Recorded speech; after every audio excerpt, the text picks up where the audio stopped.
know. Let me know if you have any trouble seeing or hearing me. Yes. Like for our sprocket machine project, I didn't get to go. Like, are we going to do a new lesson today?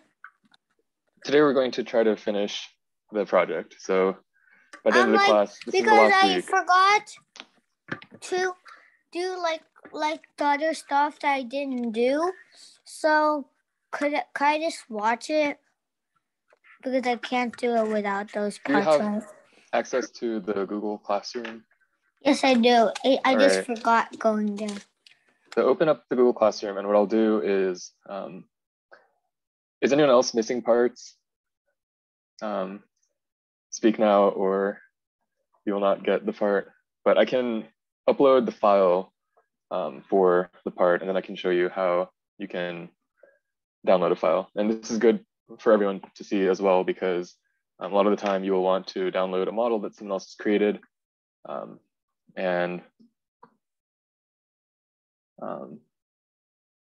right, so yeah, Leo, which parts do you need? Or which parts are you missing? Like, wait, you could still teach, but let me go on shape. I guess this kind of relies on the assumption that. No, I think like the squares that you said, I was like. No, like after the squares, I just didn't do it. I think. No, actually, I did things after squares. Here, so if everyone could watch this, this is pretty handy. Let's say that you made a model on Onshape and you're trying to maybe move it onto a 3D printer or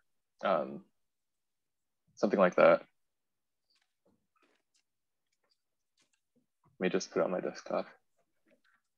The way that you can transfer computer models between different devices, like for example, between your computer and 3D printer, is usually by saving it as a file, just like any other file that you have on your computer, like a Word document or a text file. There are different 3D model formats that you can use, and Onshape allows you to basically export your 3D models that you make just by right-clicking on them. You can hit export, and it allows you to just save it somewhere onto your computer, as you can do for like most things on your computer. So you can see, like for each of these files, for instance, I'm just exporting them. If I have a question. Yeah, go ahead. If I like get a piece of the it wrong, like the dimensions, can you help me change it? Sure.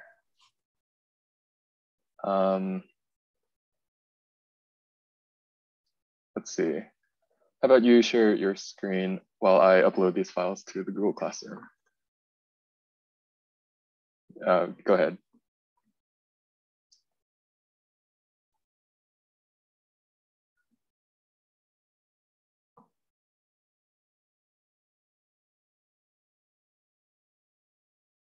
Are you saying something? I seem to be muted. So like basically last time when I tried to edit this, it completely wrecked the entire thing. All right. So then I had to keep clicking this undo button. And I'm trying to make it like less thick because it looks really thick right now. Sure, so go back to your sketch.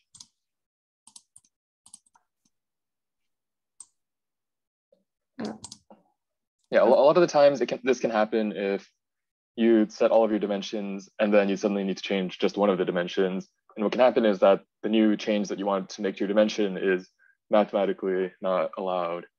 So usually what I like to do is just delete more than one dimension, like delete a couple dimensions that might be affecting it, and then just recreate them. And that'll usually do the trick for me. Oh, wait.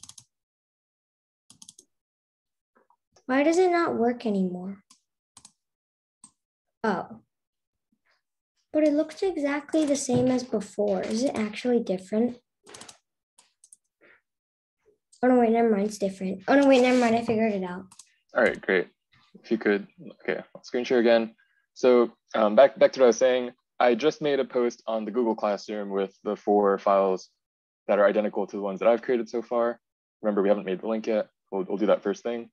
So if you need a part and you want mine, these are exactly what I just uploaded. So what you can do is click on it on Google Classroom, download it like any other file, save it somewhere where you know where to find it. And then once you save it, the way that you can add a file, so watch closely if you need to do this, Leo, for example. What you can do is import and then go to where you save that file and double click it and it'll bring it in. It might ask you, it might bring up like a dialog box. You can just hit OK and OK for the next dialog box. And then if you wait maybe like 10 seconds, it'll eventually show up in the bottom tab. So when we get to the assembly part, if all else fails, you can always just use my parts that I just posted on the classroom so that you can follow along But that's for that part. cheating. Sure is, but we're here to learn more so than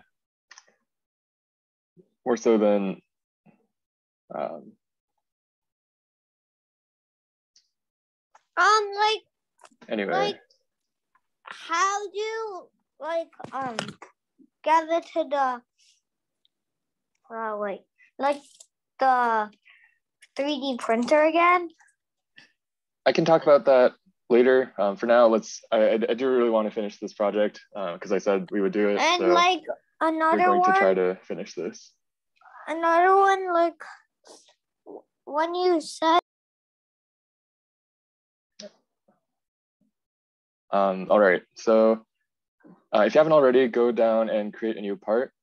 We'll call it link. I did this last time, but if you haven't, just go ahead and create a new part studio as we do using the plus sign at the left here. And the part we're creating is this link between the shaft and the handle, right? The handle is offset radially away from the shaft so that you can actually like apply a torque to the shaft by cranking this handle, as opposed to say like twisting the shaft, which would be really annoying. So that's the part we're going to make. I know in this picture here, it looks really complicated, but we're going to make an extremely simplified version just so that we can finish it in a couple minutes and then move on to the assembly, which I hope to spend most of our time on. So really, like as I always say, like what shapes do you see? I'll kind of cut to the chase here. What I see that's important are these 2 circles, right? One circle where the handle goes on and another circle where the shaft goes on. So it has to be slightly bigger than the shaft. Right. If you want this to like slide on over your shaft, you can imagine like you need some extra material around it. Just make sure. So the way, if you ever want to squeeze it completely, is 0.2 more good? I'm not sure I understand the question. Like my circle, it's 0.2 centimeters. And then if I want to make it so that the link squeezes right onto the shaft, do I have to make it like 2.1 or 2.2?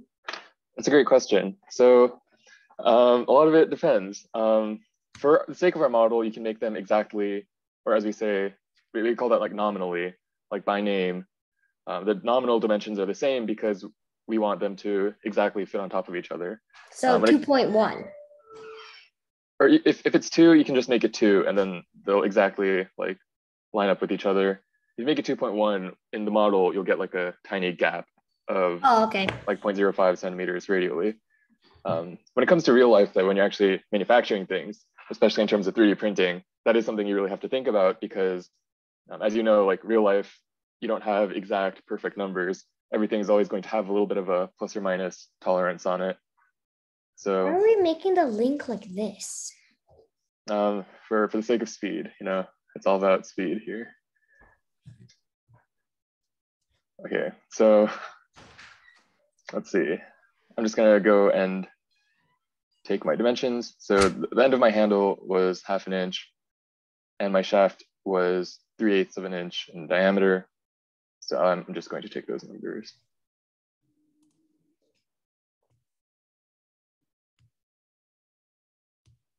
Wait a minute, my shaft was 2 inches and my handle is, how big is my handle?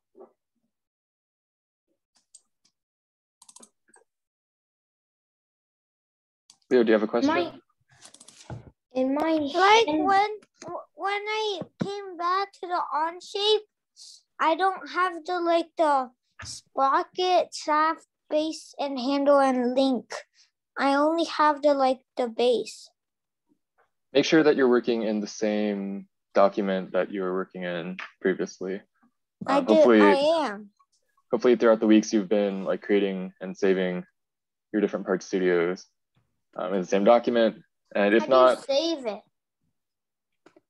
You don't like manually save per se. It's like an online service, so it kind of just it's like Google Docs. It just saves whenever it feels like it. But yeah, it did, and then when I went back, it just completely went out of there. I don't really know what to say about that. Wait, let me see. Is it? Wait, actually. Does it matter? I have a question. Yes. How can you tell? I have 2 questions. First question, how can you tell like how can you tell the diameter? So wait.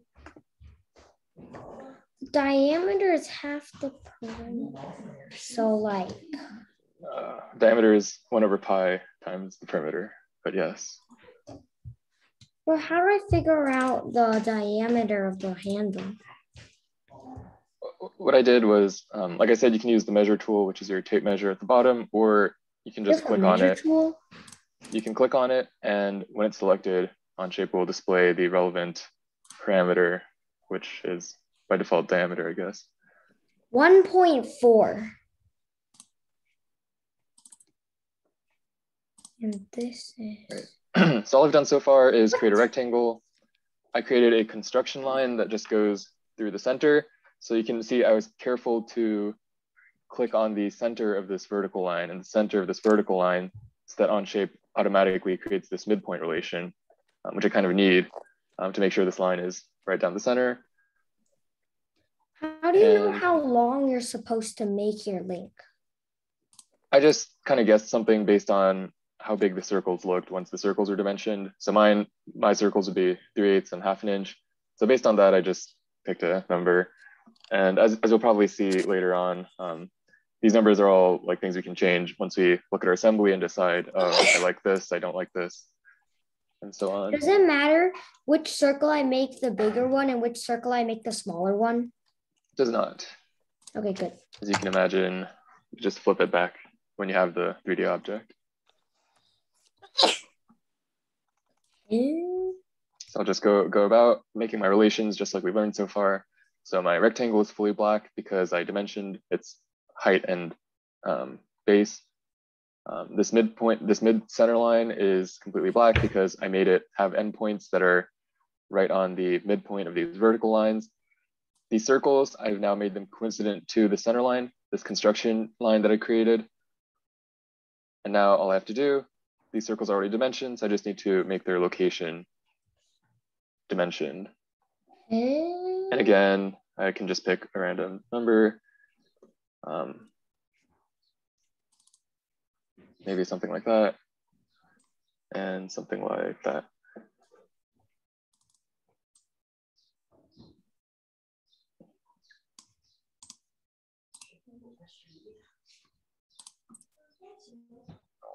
And with that, this is like the bare minimum that you can. Wait, how did you get the mid-center point construction line? Using the construction tool, you have to first click the line and then use the tool, and that'll just toggle between solid line and construction line. How did you make it so that there's a center construction line? So to get this line, I just drew the line as I would any other line using the line tool. And I was careful to click on this little square here, which automatically creates your midpoint relation. And again, on the other side, to automatically create that midpoint relation, I click on that little square, and then I have this line. the square on the other side. You have to be pretty careful about it. And if it doesn't show up, you can always manually create those relations using what we know about like creating relations. So I would just do like the midpoint relation, click this point, click this line, and it would work. Like, how do you make it black again?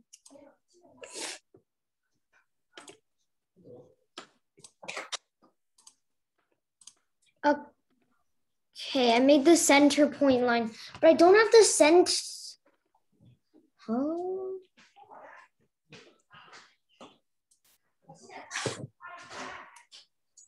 How do you make it so that like circles are on the line? That's your coincident relation. So you the circle and use the coincident tool, you hit the center of the circle, the center point of the circle, and the line, and that'll bring them so that the center point of the circle stays on the line.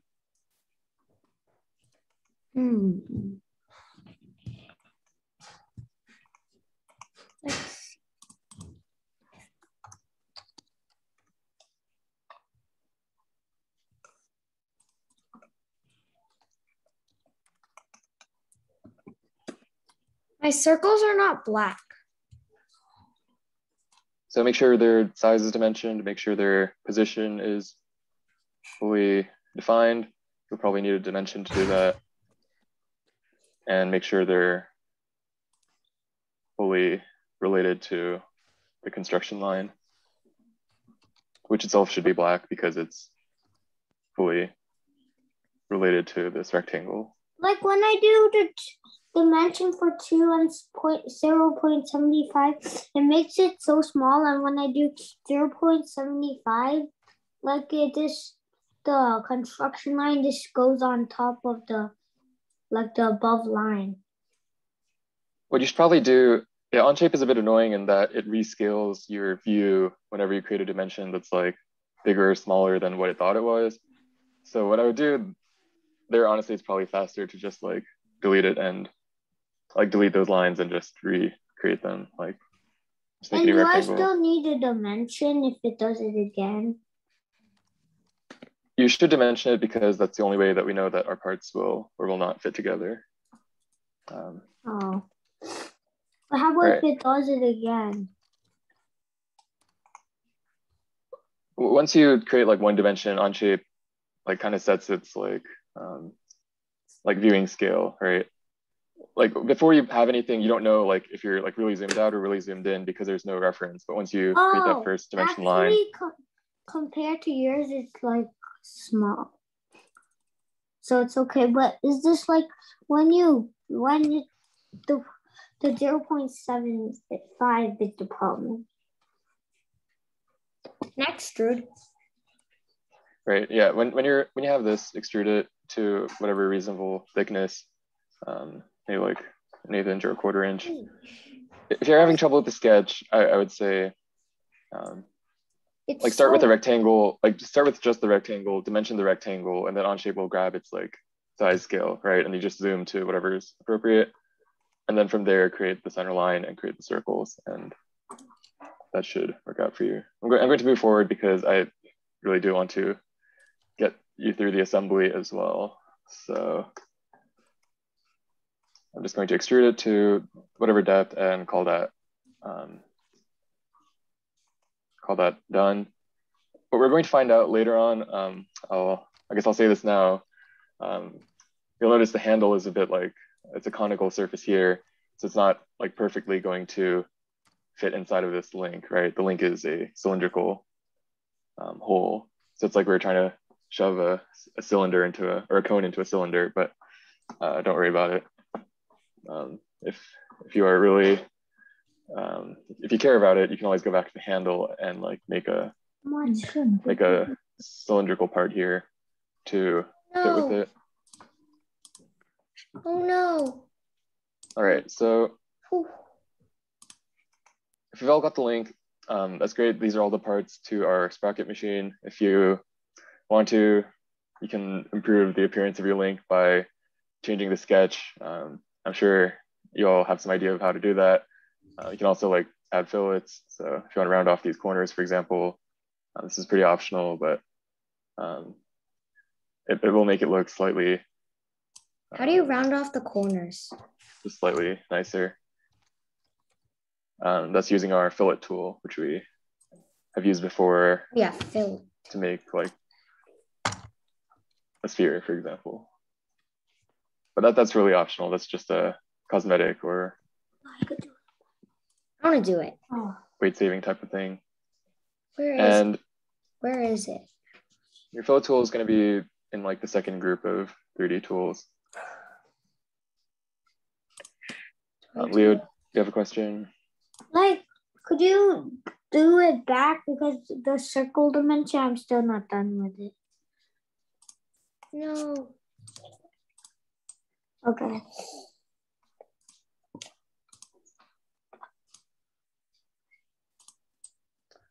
Why does it not look?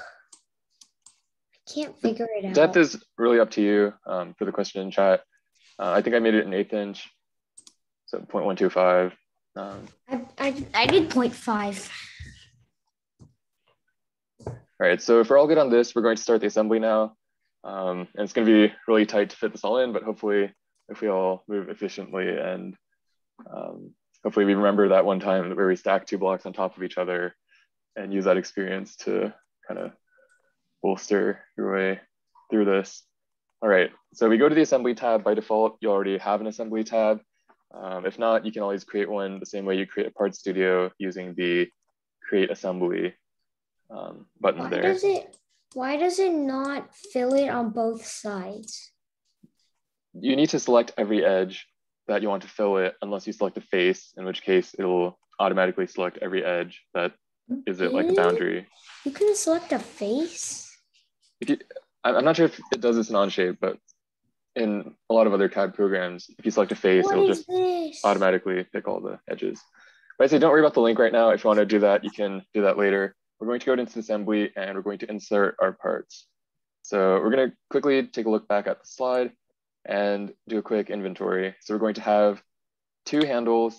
We're going to have 2 links, 1 shaft, 1 sprocket, 1 base. So the only thing that we have 2 of is the link and the handle. So we hit insert as we've done once to do the 2 blocks on top of each other. And we're going to put in 1 base.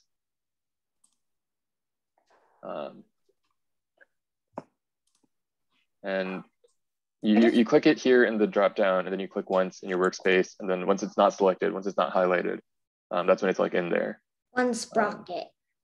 Yeah, you want 1 sprocket. 1 shaft. How many links? You need 2 links. How many and shafts? 2 handles. 1 shaft. 2 links and 2 handles? Indeed. 2 links. Bro, Mike. And once you click all of those in, you hit the check mark to tell Onshape, yes, this is what I want. There's so many. All right, now for the speed run. We're gonna put all these things together. In 30 minutes? Indeed.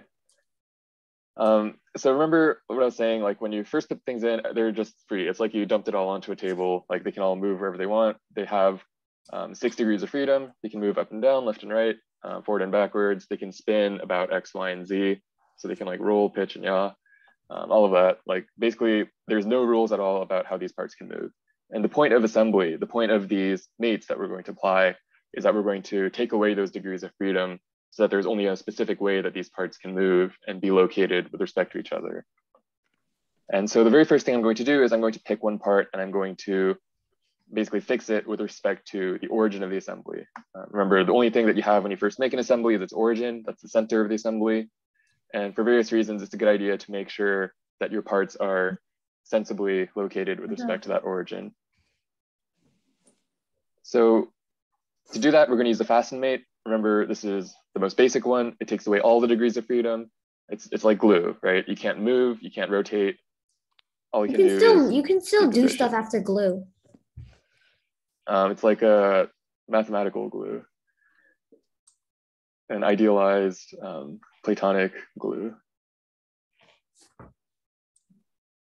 And so, yeah, as you recall, maybe that was a bit fast with no explanation, you click on the mate, and mates rely on what we call mate connectors. And the way that you get mate connectors is you just hover over the part roughly where you want the mate connector to appear. The mate connector is indicated by that little symbol you see by my mouse, that little circle with the 3 lines coming out of it, like the Pac-Man face in it. So I'm going to click just somewhere on the bottom of my base. This part isn't really critical, and somewhere on my origin. And once I click on those two, Onshape like snaps them into position. And if I like that, if I'm okay with that, I can hit the green check mark. And if for some reason it comes in like upside down or something, I can hit the big arrow. If it comes in like rotated 90 degrees from what I want, I can hit the like circular arrow to rotate it. But once I'm good with it, I can hit the check mark. I don't know what way is correct. Really, there is no correct way. It's kind of like picking which plane you want to make your first sketch on. Can you change it after? Yes, you can. Like anything else, you can edit a mate, and that'll bring back up the dialogue, and you can change. You can't move whatever it. You need to change, yeah. Right? But now we can no longer move the base. It's fixed in place. Now it has no degrees of freedom, right? It can't rotate anymore. It can't move. So we're golden. Next thing, we're going to, I think we're going to put this shaft into the base. And so let's think quickly about what a shaft can do when it's mounted in the base, right? We have our sprocket machine. We want to crank the handle so the sprocket can spin.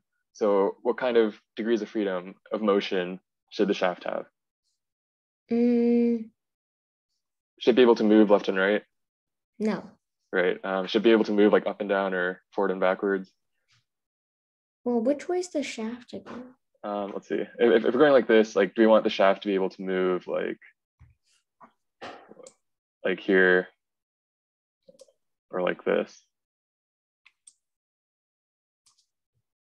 Wait, I want my shaft. I want my sprocket to be the same size as my shaft, like the center circle.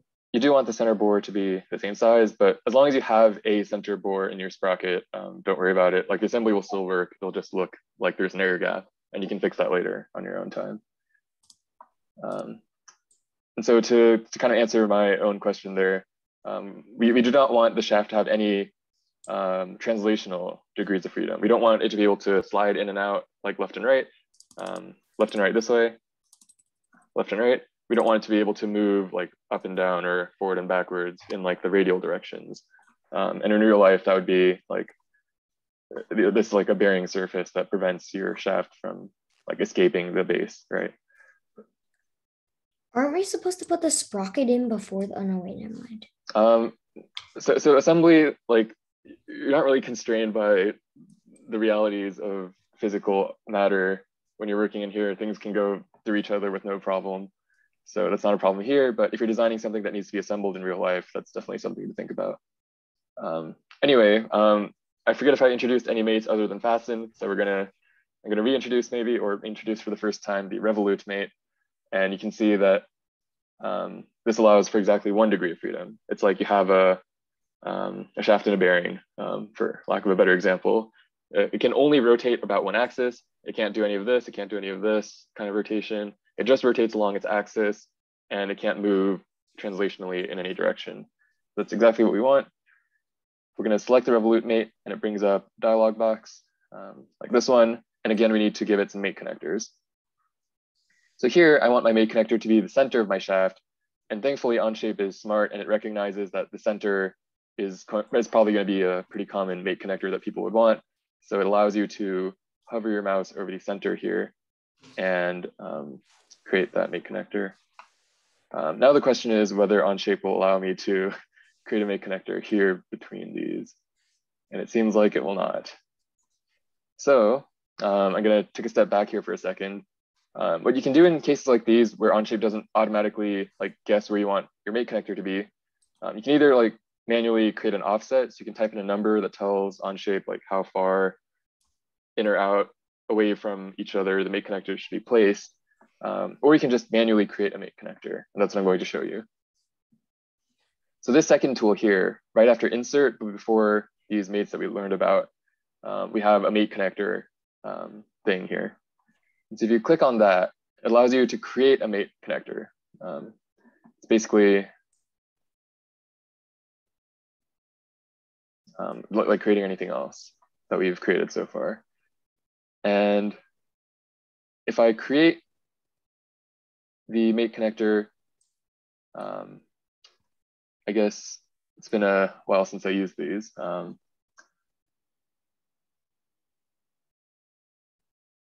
it allows you to select a geometry, for example, let's see, the circle. I clicked it already.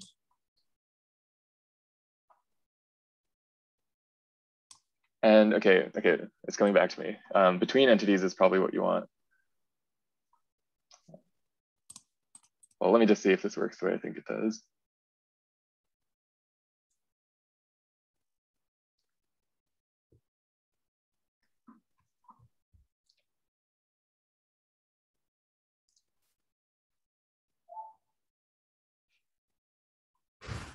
All right, well, the exact way these whole mate connector things is perhaps escaping me for the moment, but don't worry. Take a quick moment to figure out what the distance is between your base. We're just gonna manually create the offset, and you can read about the mate connectors. Distance between where and where? So if you just click on this part of your base, the distance between the insides of each of these like standing up parts. So in my case, I can see that this is 1.1 inches. Whoa, wait a minute. So do you click like the edge of it? Yep, I just click that edge, and Onshape will tell me. You can also use the measure tool explicitly. Just click on the tape measure, and you can click on the line. Like each of the sides? We're just interested in this one dimension, like the distance between this face and this face. And you can also click that, and it'll tell you it's 1.1 inches apart. In my case, at least. So keeping that number in mind, what I'm going to do is just create parallel distance is 6.4. Yeah, that's what you want. So yours would be 6.4 centimeters, I'm guessing. Okay. So now what I'm going to do, instead of the whole mate connector thing, I'll just go back to my Revolut Mate. Revolut? Yep, the second one, the one after Fasten. Yeah. I'll create my first mate connector at the center of this shaft, and I can just like hover over the center and it'll create it. And my second mate connector, I'll just place right here on the inner face of one of these like flanges. Right there. Bam. Bruh. And you can see it's not centered. And what we're going to do is we're just going to create an offset. So if you click on the offset check mark here, you can see this new thing comes up. And here I'm just going to type in that number that I kept in my mind, 1.1 divided by 2. And hopefully it goes in the right direction. Divided by 2. Okay. So I want to make up half the distance that it would take between it. And mine went the wrong way. So I'll just put a negative sign there. Mine's a little short. You can just put like the negative sign there and it'll offset in the corresponding direction. And at this point, if you are realizing that your parts are too short, for example, this is when you can quickly go back and like give it another inch or two. And the assembly you'll find will update accordingly. But what we have now with that Revolut created is we can just rotate the shaft. So you really can't tell because the shaft is axisymmetric, but if you click and drag it, it is allegedly spinning in there. All right. If there are no questions about that. Let me add one of these. Let me get rid of this. And then Revolut, the center of this and the center of that. And that. Wait a minute. Why does it look exactly the same?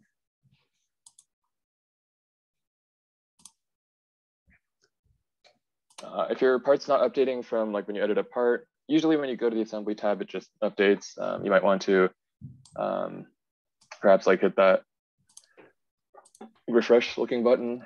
I'm not quite sure off the top of my head if that does like update Also, your it's not parts. working anymore.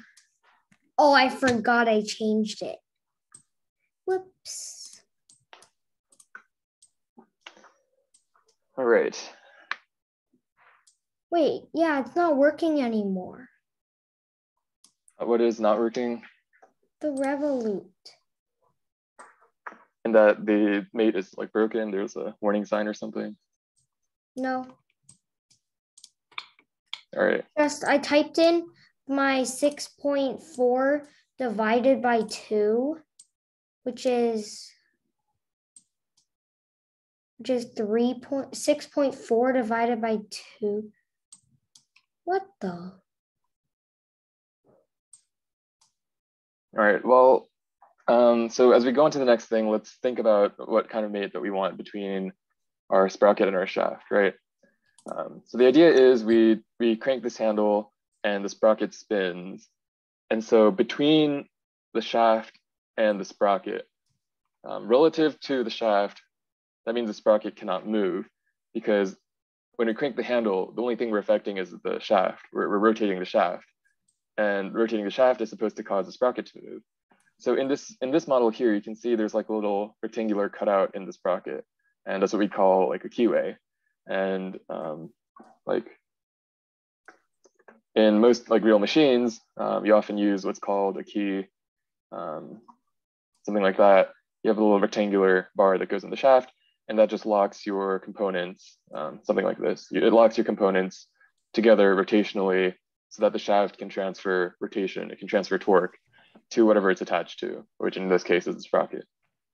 We don't have any of that, don't worry about it. We're just gonna use the power of this Fasten Mate, which takes away all its degrees of freedom. And so relative to the shaft, the sprocket has no freedom. So we're going to use another Fasten Mate between the sprocket and the shaft.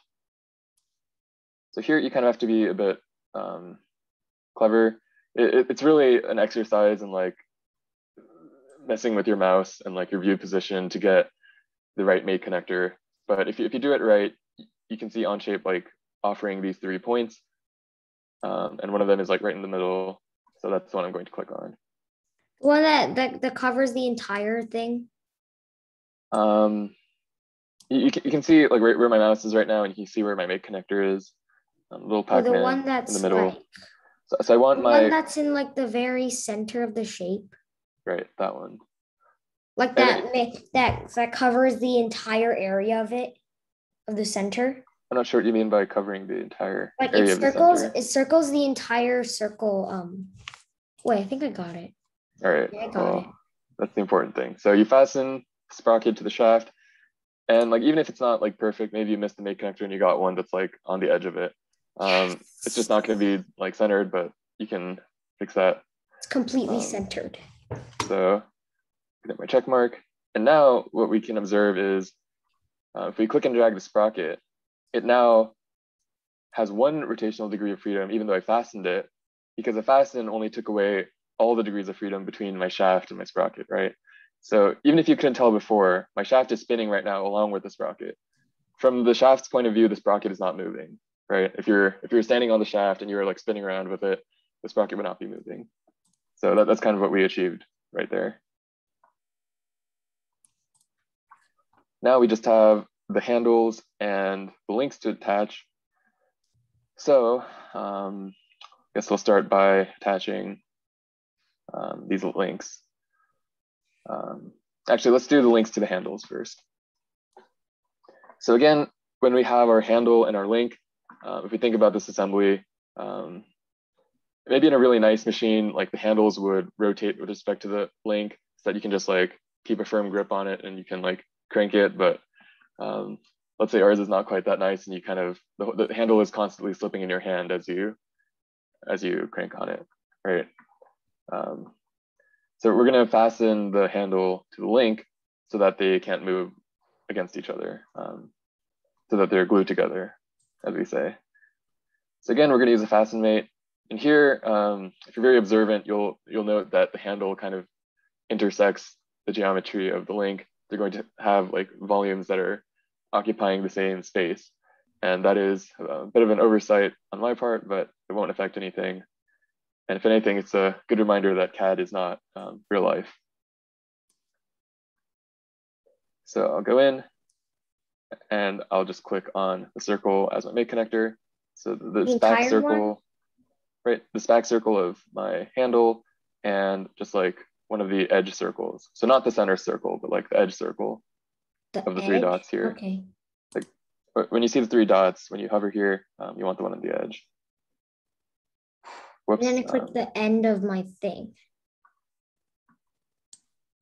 All right, so do that again for both of your Wait, handles. am I supposed to attach them to the shaft or to attach them to the handle? You're trying to get your links to the handles. Oh, whoops. Right now. Whoopsie daisies. Again, just do this again. Whoops. What? Yeah, it's a lot of zooming in, rearranging your view, trying to get to do the thing you want. And I'll just have it so that like the thick part comes out through the link as opposed to this way, which I did it. is a bit odd. But how do you, but it just fits in completely.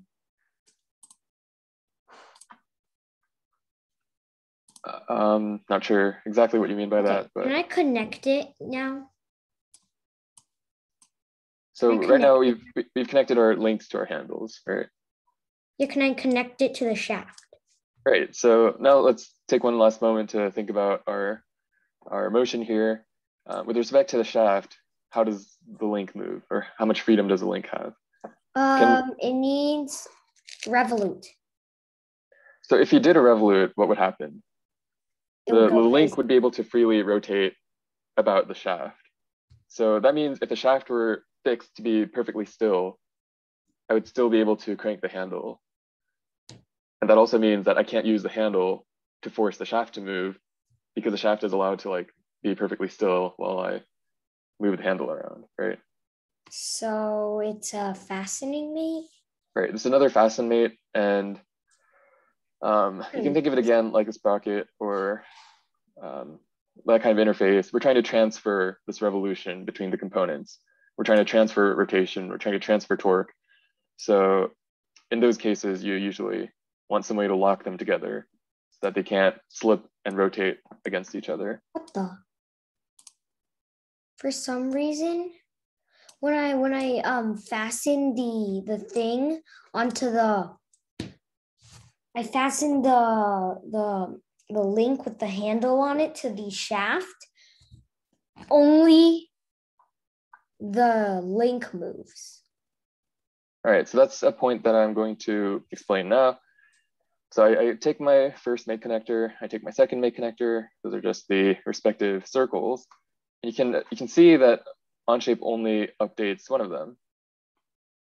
And so this is kind of when Onshape immediately like snaps your part to its correct location, it's kind of just giving you a preview, right? Onshape hasn't actually moved your components yet.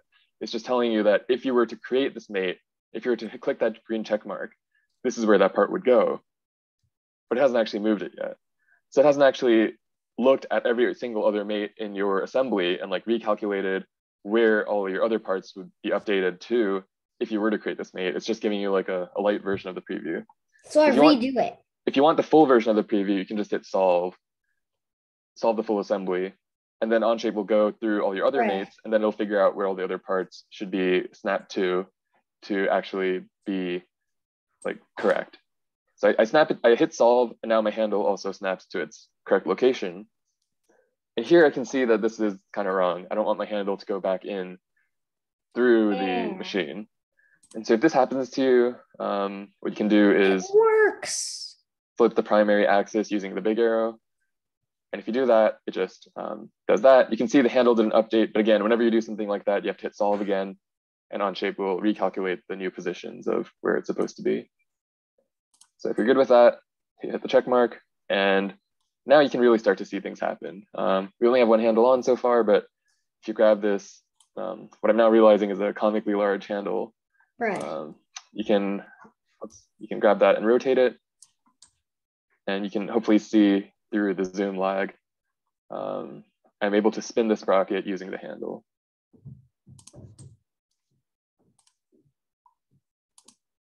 Bruh. I did it 5 times and didn't get it right once. All right, and last thing we do is another Fasten Mate for the other handle. And it's exactly the same as what we just did. So I'll select the circle here.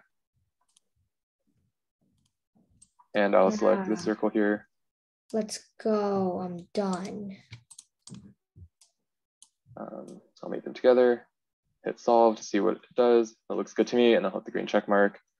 And now, it's lagging. Is your Onshape is lagging, or am I lagging? The screen share is lagging. Never mind, I got it. It's working. Great. I just feel like the sprocket is so small. Yeah. I think in my case, I made the handle way too big and it looks a bit silly. Same. But what you can always do is but it works. Let's go. Hopefully you have the requisite knowledge to go back and like change the dimensions of these. Even though it's a bit of a pain, you can change it. And one like warning I'll give you is that whenever you change a part that's part of an assembly, when you update the assembly, there's a good chance that Onshape will forget about, or it'll not be able to figure out which part of the geometry it's supposed to have the mate connector, right? Like if you change a circle and you move it to a different position, Onshape might not be able to figure out that that new circle in that new position is where you want the mate connector to go. So in a lot of cases, when you update a part, you have to update the mate again. And you can just do that by editing the mate and like just re-scoping those to the correct geometry. So now that we're here, we're basically done. I'll take questions in a few minutes if you're still trying to reach this point. But I do want to show you a couple neat things you can do from here. The first of which is if you right-click a mate, for example, the Revolut Mate, you can click Animate.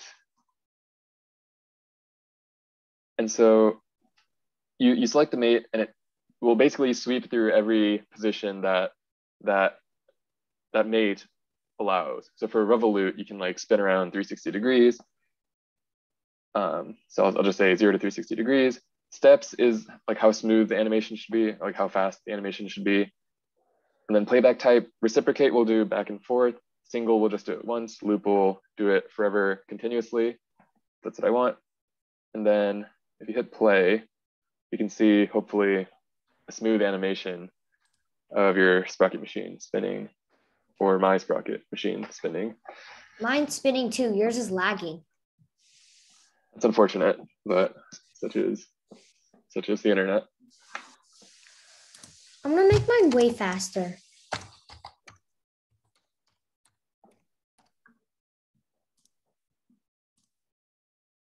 Bruh. A bigger number makes it slower, by the way, I believe. You can't make it faster.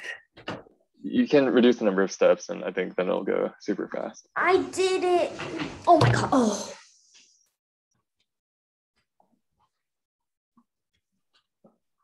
And I guess a few other things that are kind of neat that you can do. If you go to each of your studio parts, if you right click the part in like this bottom tree here, you can hit edit appearance. And then you can change the color of your parts. So if you're feeling festive, you can edit the appearance of each of your parts, give it a different color. And when you go back to your assembly, you'll see that the new appearance propagates to the assembly.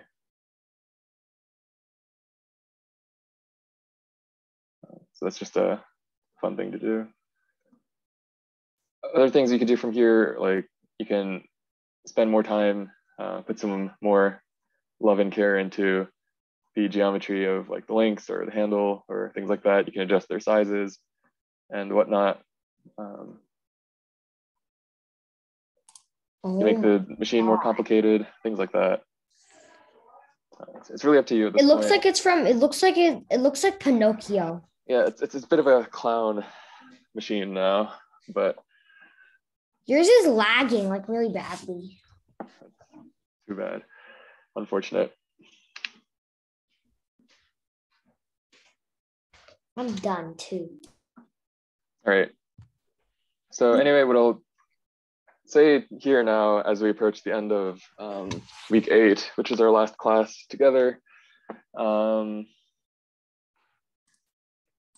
things we didn't get to that I think are useful are more of the advanced types of mates. So a lot of these you can figure out just by looking them up. Onshape has like a documentation. So if there's ever a feature in Onshape that you don't know how to use, you can just go to the not Onshape documents, but I don't know how to change the color. It's not working. But if you go to the Onshape website, like they'll be able to explain anything to you. So you really have the resources to learn whatever you need to learn about, at the very least, Onshape, and usually about most other different CAD programs. And so in terms of other, like where you can go from here, a lot of you, I assume, are students. So what I'd suggest is like maybe look into if your school has a computer lab or like a technology class or something of the sort, see if like what kind of CAD programs that are available to you as a student, because as long as you are a student, you'll usually get a lot of CAD packages that aren't free. You'll be able to use them for free as a student. Just like for Onshape, you made like that education account because you're a student. A lot of schools will like pay for their students to be able to use these different things. So a lot of the common ones, you have like Autodesk Inventor, different Autodesk products. I think Tinkercad is one that's fairly well known. That's I already have free. Tinkercad. Right, so you might already know about that one. Other ones that are pretty like commonly used, you have SolidWorks. You have Brilliant. Sure. Another common one that's used in like the aerospace industry is called NX. So maybe that was not the greatest search. Siemens Nx is another CAD program. At the very professional level, you have something like Creo or maybe a CATIA, which is made by the same people at SolidWorks, I believe. Yeah, Dassault Systems. So there's a lot of different things out there, but what you'll figure out is that a lot of the basic tools that you've learned so far, a lot of the same ideas of going from a sketch to using like extrude and revolve and similar tools to get your geometry, and then putting those together, defining a bunch of rules about how they can move into an assembly. Those principles are all going to be the same no matter which CAD program you use. Unless it's a really weird CAD program, like some kind of direct modeling type of thing, in which case it might be completely different. But for most parametric CAD software that you use for engineering and that type of thing, it's going to be a lot of the same skills that you've learned here. So this does carry over even if you don't end up using Onshape for any actual work. Like I don't use Onshape for anything myself, but I still am able to teach this class because I use other CAD programs a lot that are pretty similar. And other things like if you're really interested in CAD, if you really want to improve at CAD, all I can really recommend is just to get a lot of practice, because the more time you spend trying to make things, asking yourself the question like, what shapes do I see? How can I turn this pretty complicated real life object into a lot simpler shapes that I know how to make using my basic sketch tools? Just going through that thought process a lot will really solidify that process and make you a lot faster, a lot more efficient, a lot more accurate at making models. And yeah, like when I was first learning how to CAD, the way that I really pushed myself was I would just pick random objects around me and try to model them in my CAD program. Like the lamp on your desk or your computer mouse that you're using right now. Like anything goes. Chances are those products were already designed by some engineer using a CAD package. So you know it's possible. And other than that, that's all I really have to say for y'all. Hopefully you enjoyed learning. Hopefully you did learn something about CAD, and hopefully that you continue to want to learn and improve at doing CAD modeling. So with that, I'll stick around for the last few minutes to take any questions if you have any problems with the assembly. Hopefully this recording, you'll have access to that if you want to slowly go back and watch all the assembly stuff. But yeah, good session. Okay, thank you, Eugene. Sorry for jumping in. So I just want to let all our students know that we'll have a level 2 CAD class. If you are interested, so you will still have the opportunity to continue the class with Eugene. And also there is a STEM center at AOE. So I will put the address in the STEM center. So for students who would like to, for example, print out the 3D printing object, you are more than welcome to visit us at this address. I will just put it here. So we will meet our, robotics team as well. So you will see how the 3D printer working. So you're more than welcome to stop by. Thank you so much, and I wish you have a very good session, and I look forward to see you next week or next session. Sorry. Hi, Karen, I have a quick question. So going to the center for printing, is that any day, any time, or is it any specific office hour? We have Saturdays and, Fridays we're open. So just let us know ahead of time. We'll try to accommodate your schedule. Usually we are open from 10 to, from 10 in the on Saturday. Usually we stay open until like evening time, because our FTC teams, they will prepare for their championship, events. So we are still open this week and the next week. And Sunday we're open from 1:30 in the afternoon. Yeah. Okay, thank you. Sure, thank you.